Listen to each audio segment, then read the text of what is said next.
Magandang buhay mga kanobela. Bago tayo magpatuloy, nais kong magpasalamat sa lahat ng nag-subscribe sa ating munting channel.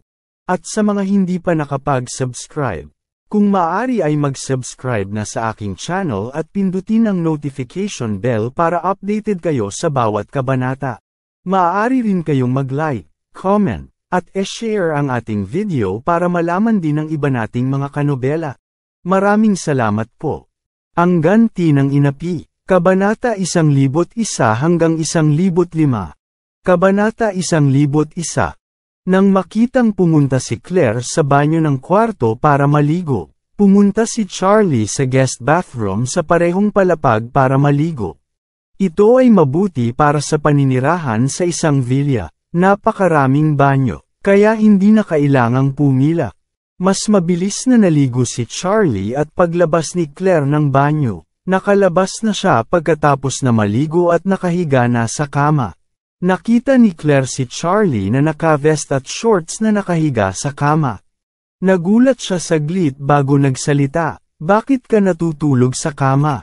Ngumiti si Charlie at sinabing, "Honey, di ba sabi mo na dapat na akong ma-promote? Noong nakaraan, pumunta si nanay upang makisali sa MLM, kaya naantala ang aking promosyon. Ngayon na nakabalik na siya, hindi mo ako pipigilan na ma-promote. Tama?" Ay, biglang nahiya si Claire. Hindi niya alam kung paano sasagutin ang tanong ni Charlie. Sa katunayan, ipinangako niya sa kanya na ma-promote siya sa mas mataas na antas at hindi na kailangang matulog sa sahig. Ngunit hindi pa sila naging ganoon kalapit ni Charlie. Wala talaga siyang psikolohikal na paghahanda para dito. Gayunpaman, bumalik muli ang mga salita. Sa panahong ito, mabilis na umiinit ang pabor ni Claire kay Charlie. Lalo na ngayon, nakitang sinaktan ni Charlie si Jiang Ming. Nakita siyang nag-donate ng 1,000,000 sa bahay ampunan. Nakitang nalutas ni Charlie ang trabaho para sa isang mabuting kapatid, at hinayaan siyang pumunta sa tugatog ng buhay. Si Charlie ngayong gabi ay parang isang makapangyarihang lalaking Diyos sa kanyang mga mata.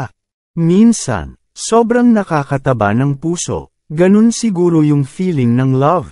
Sa pag-iisip nito, agad na namula ang kanyang mukha, at sa dim light ng kwarto, mas lalo siyang kaakit-akit. Tumingin si Charlie sa kanyang kahihiyan, at ang kanyang puso ay puno ng pagmamahal. "Ito ang aking minamahal na asawa, tulad ng isang sinag ng araw sa buhay, nagpapainit sa aking puso." Tiningnan ni Claire si Charlie na may pulang mata, at pagkaraan ng ilang sandali, nahihiyang sinabi, "Kahiya mo bang mag-upgrade sa isang antas? Ngunit maaari ka lamang mag-upgrade sa isang antas. Iyon na." Nagmamadaling nagtanong si Charlie, "Honey, ano ang ibig mong sabihin dito? Ano ang ibig sabihin na ma-promote sa isang antas?" Sinabi ni Claire, "Mula ngayon ay sa kama ka na matutulog, ngunit ang kama na ito ay nahahati sa dalawa, lalaki sa kaliwa at sa kanan ng babae. Kung walang pahintulot ko, hindi ka dapat tumawid sa hangganan. Kung hindi, ibababa ka sa isang antas." Sabi ni Charlie na may malungkot na mukha, "Honey, ano ang ibig sabihin ng pagbaba ng isang antas?" Walang anuman ang tingin sa kanya ni Claire at sinabing, "Alam mo ang ibig sabihin ng ma-promote. Hindi mo ba alam ang ibig sabihin ng ibinaba?" Malungkot na tanong ni Charlie. "Dapat ba akong matulog sa sahig kung bumaba ko ng isang antas?" "Oo," matagumpay na sinabi ni Claire, "kung hindi ka kumilos ng maayos, bababa ka ng isang antas at matulog sa sahig. Kung hindi ka gumanap ng maayos, ibababa mo ang isang antas upang matulog sa guest room." Anyway, maraming kwarto ang villa natin. Malapit nang umiyak si Charlie at sinabing, "Honey, maaari mo bang sabihin sa akin kung ano ang susunod na antas? Kailan ako pwedeng umakyat sa next level?" Namula ang magandang mukha ni Claire at sinabi, "Ano ang susunod na antas ay pananatilihing lihim ngayon. Kung kailan tayo makakaakyat sa susunod na antas, kailangan mong maghintay ng abiso mula sa nakatataas." Sa sinabi nito, Muling tinapik ni Claire ang kanyang dibdib at nakangiting sinabi, "Ako ang iyong superior at lahat ng karapatan sa interpretasyon ay sa akin." Labis na nanlumo si Charlie at sinabing, "Honey, narinig mo siguro ang sinabi ni Tita Lena ngayong araw." Talagang inaabangan ni Tita Lena ang pagkakaroon ng sanggol sa lalong madaling panahon. "Hindi tayo mabubuhay sa hiling ni Tita Lena, huwag kang pumunta dito." Nabigla si Claire sa kahihiyan. Sino ang manganganak? Kung sino man ang gustong magka-baby sa'yo, makakahanap ka ng may gusto. Gayunpaman, ayoko munang magkaanak. Kabanata 102. Walang magawang sinabi ni Charlie, walang anak sa pagitan ng dalawang tao na ito. Tayong dalawa ay normal na tao at hindi tayo baog. Biro ang laging walang anak dahil akala mo na hindi ka fertile.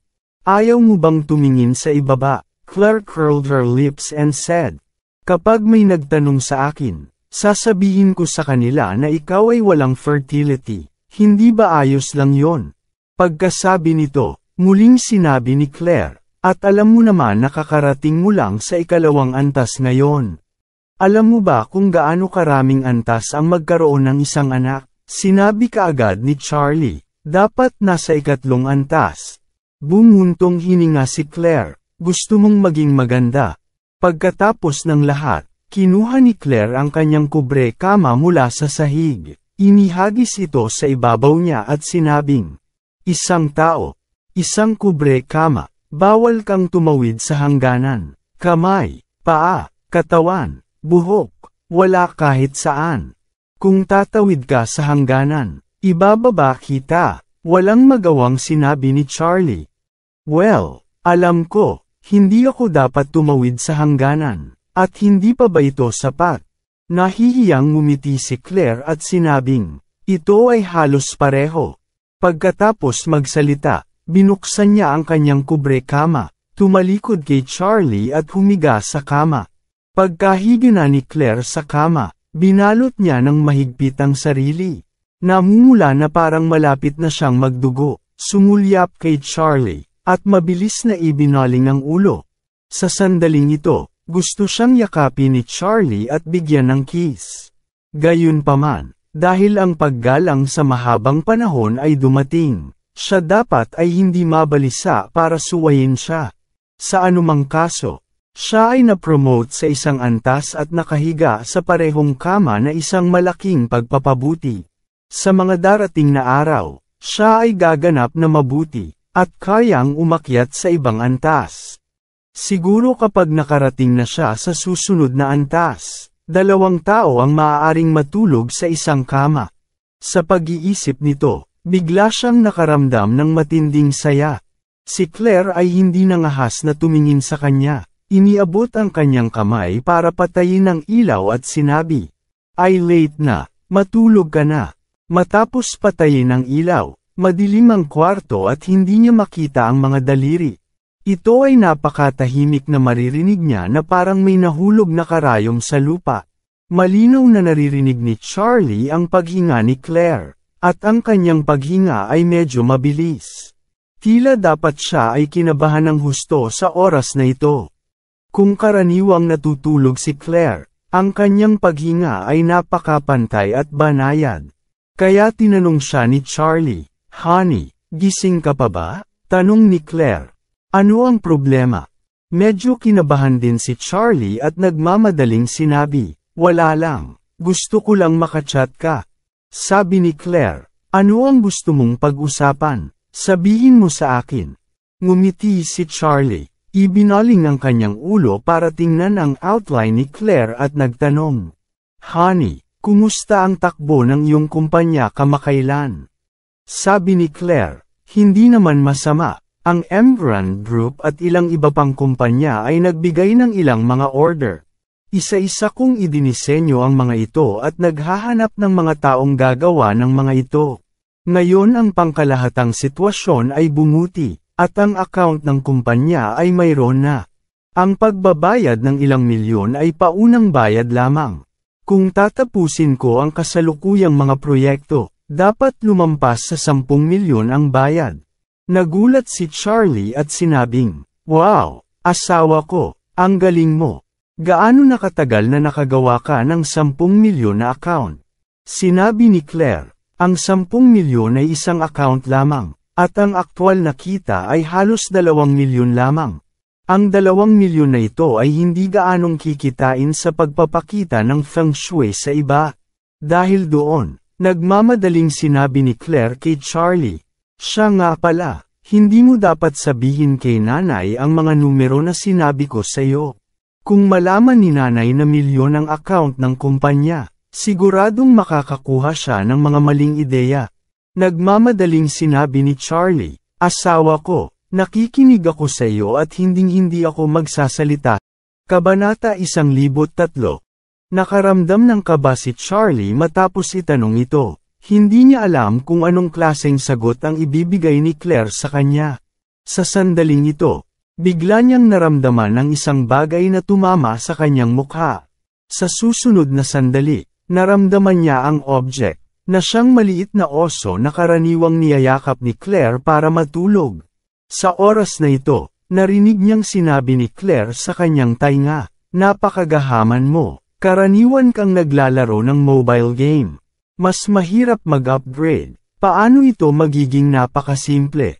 Malungkot na sinabi ni Charlie, "Honey, ang pag-upgrade ng mga laro sa mobile phone ay mabilis na ngayon. Ikaw ay maaaring mag-upgrade sa level 80 sa isang solong hiwa."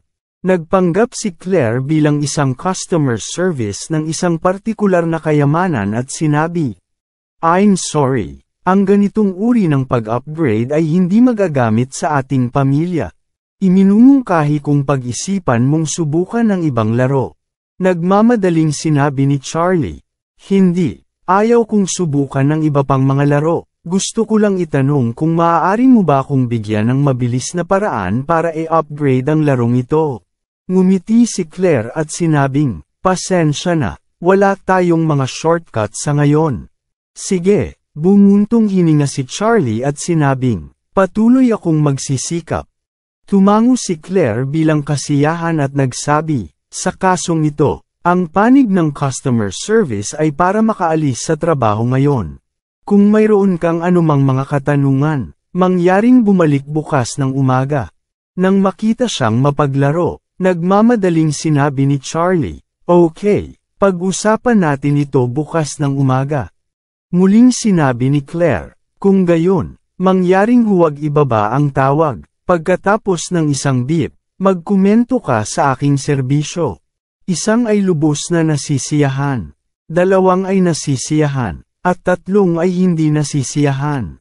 Sabi ni Charlie, 4. Sinabi ni Claire, "Paumanhin. Mali ang input, mangyaring muling ipasok." Sinabi ni Charlie, "Ang 4 ay hindi kasiya-siya." Napabuntong hininga si Claire at sinabing, "Congratulations for activating the hidden random treasure. Makakakuha ka ng random na regalo. Upang buksan ang treasure chest, pindutin ang 1, at para ibigay ang treasure chest, pindutin ang 2. Nagsalita si Charlie, 1. Ginaya ni Claire ang tunog ng turntable ng lottery at ilang sandali itong tumahimik bago sabihin, "Binabati kita sa pagkuha ng isang random na regalo at bumaba ng isang antas." Ang regalo ay magkabisa kaagad. Napasigaw si Charlie sa gulat, "Huwag, tumigil, ayaw ko na sa regalo na ito." Humajek-jek si Claire at sinabing, "Mahal, itago mo ang random treasure chest. Kapag binuksan, hindi na pwedeng ibalik." Sabi ni Charlie, "Gusto kong mag-apela, mali ang napindot ko, gusto kong pindutin ang 2. Sandaling tumawa si Claire at pagkatapos ay sinabing, "Mahal, natanggap na ng sistema ang iyong apela. Ipoproseso namin ang iyong apela sa loob ng 2 araw. Ibabalik ang resulta ng apela sa iyo sa oras na iyon. Ngunit bago lumabas ang resulta, kailangan mo pa ring tanggapin ang isang random na parusa ng pagbaba ng isang antas." Sinabi ni Charlie, "Ako ay isang lumang customer ng laro. Maaari mo ba akong bigyan ng muka? This time set me free sa parusa." Sandaling nag-isip si Claire at pagkatapos ay sinabi, Mahal, dahil ikaw ay loyal customer, nagpasya kami pagkatapos ng talakayan at binibigyan ka ng pagkakataong pumili muli. Pagkatapos noon, tumahimik siya at sinabing, pakipindot ang isa para buksan ang kaba ng kayamanan. Pindutin ang dalawa para ibigay ang treasure chest. Masasabi lang ni Charlie, dalawa ang pipiliin ko. Sabi ni Claire, nakakalungkot na napalampas mo ang random na regalo sa hidden random treasure chest. Sa pagkakataong ito, ano pa ang maitutulong ko sa'yo? Napabuntong hininga si Charlie, wala na, ipagpapatuloy ko ang pag-level. Kabanata 104. Sinabi ni Claire, kung gayon, mangyaring huwag ibaba ang tawag. Pagkatapos ng beep, magkokomento ka sa aking serbisyo. Isa ay lubos na nasisiyahan. Dalawa ay nasisiyahan. At tatlo ay hindi nasisiyahan. Napasigaw si Charlie. Isa, kuntentong-kuntento. Sinabi ni Claire ng may kasiyahan, salamat sa iyong mga komento. Iyon lang para sa ngayon. See you next time. Ngayong gabi, napakabagal ng tulog ni Charlie. Bagamat isang level pa lang siyang na-promote, ito ang unang beses na nakapasok siya sa kama ni Claire pagkatapos ikasal. Siyempre, bagamat ang parehong kama ay pareho, walang pagkakataon na matulog ng magkasama. Dalawang tao ang gumagamit ng kanilang sariling mga unan at natutulog sa kanilang sariling mga kobrekama. Talagang hindi naglakas loob si Charlie na tumawid sa gitnang ika-38 na linya, kung hindi, kakailanganin talaga niyang bumaba ng isang level on the spot, hindi ba dahil hindi siya umiyak ng walang luha. Talagang hindi nakatulog ng matagal si Claire, at nakaramdam siya ng matinding kaba sa kanyang puso. Bagamat siya at si Charlie ay natulog sa kanilang sariling mga kumot. Naramdaman pa rin niya na napakabilis ng tibok ng kanyang puso. Well, ito naman ang unang beses na nakipagkamay siya sa isang lalaki mula nang magsama sila sa isang kwarto. Hindi kakaiba na makakaramdam siya ng kaba. Sa ganitong paraan, ang dalawang tao ay nagdusa ng insomnia sa mahabang panahon bago nakatulog. Kinaumagahan, binuksan ni Charlie ang kanyang mga mata. Wala na si Claire sa tabi niya. Narinig ni Charlie ang tunog ng shower na nagmumula sa banyo. Alam ni Charlie na si Claire ay naliligo. Si Claire ay isang batang babae na mahilig sa kalinisan, at karaniwang naliligo tuwing umaga at gabi. Babangon na sana siya nang biglang nag-buzz ang nasa ilalim ng unan niya. Inilabas niya ang kanyang cellphone at nalaman na ito ay talagang isang tawag mula kay Xiaofen. Pagkatapos sagutin ang tawag, nagmula roon ang nag-aalalang boses ni Xiaofen. Kuya Charlie, may aksidente sa orphanage.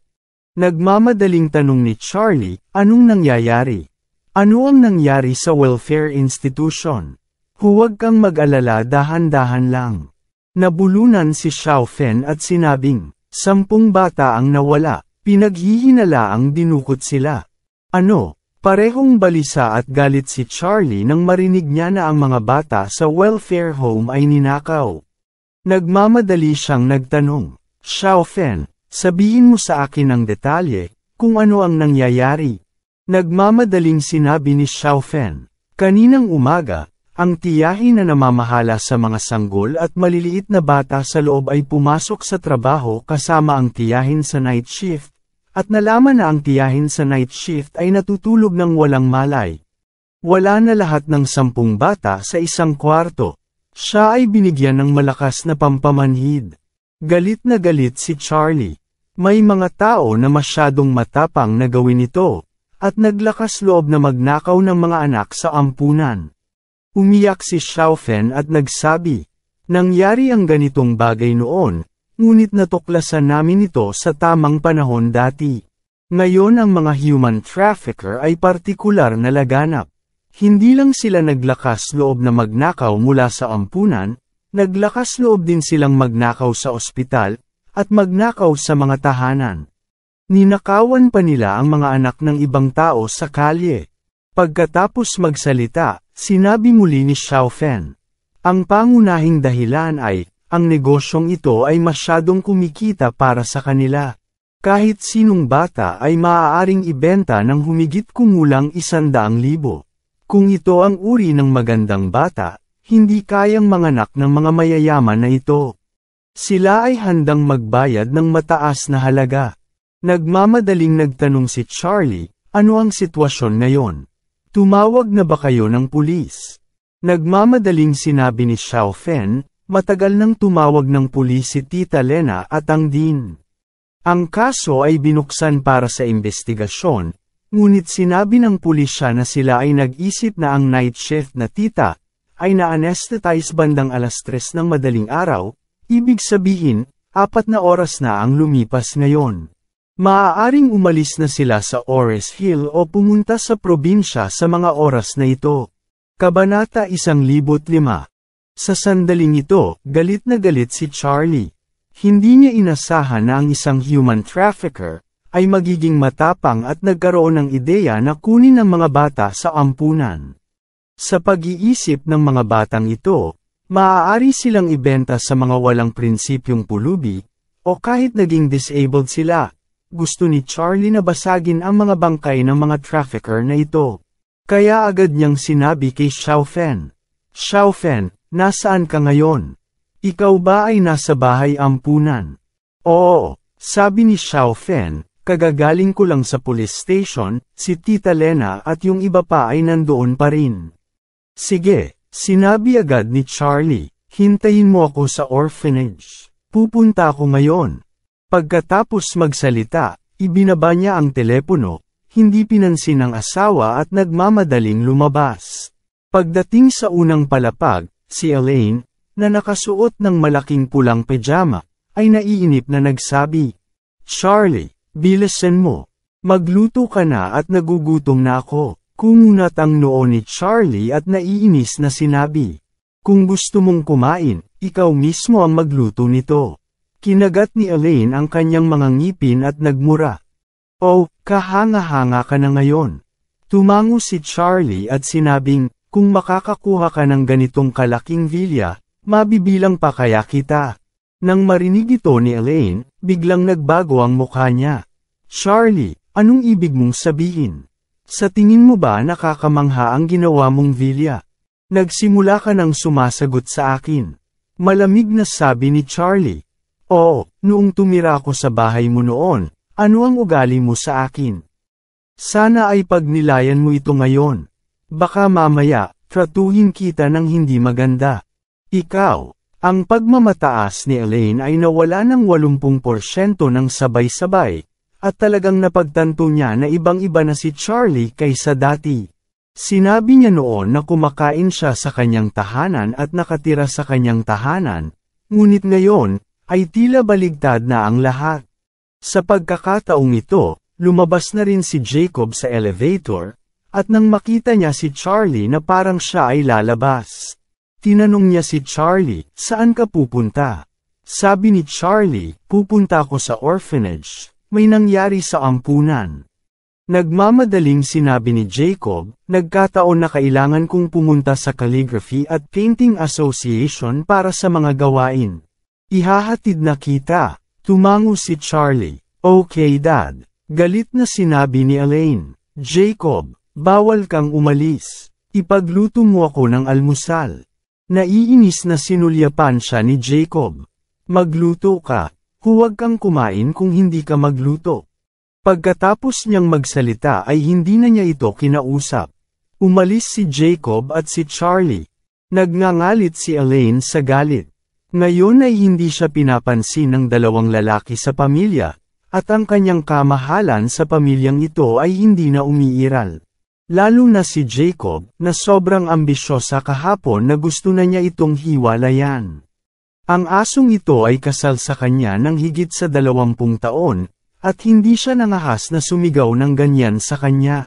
Dapat may kakaiba sa bagay na ito, kaya kailangan niyang maghanap ng isang paraan para maimbestigahan ito. Sa sandaling ito, si Charlie at si Jacob ay dumating sa garahe. Si Jacob ay nakaupo sa kanyang BMW at pinaandar ang kotse.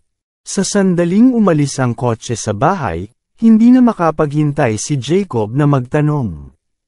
Charlie, karaniwan na mayroon kang maraming ideya. Maaari mo bang bigyan ng ideya ang iyong ama? Paano ko hihiwalayan ang beach na yon? Sabi ni Charlie, hindi ba sinabi ni nanay kahapon, kung gusto mong makipaghiwalay, kailangan mong mabuhay na magkahiwalay ng hindi bababa sa 2 taon.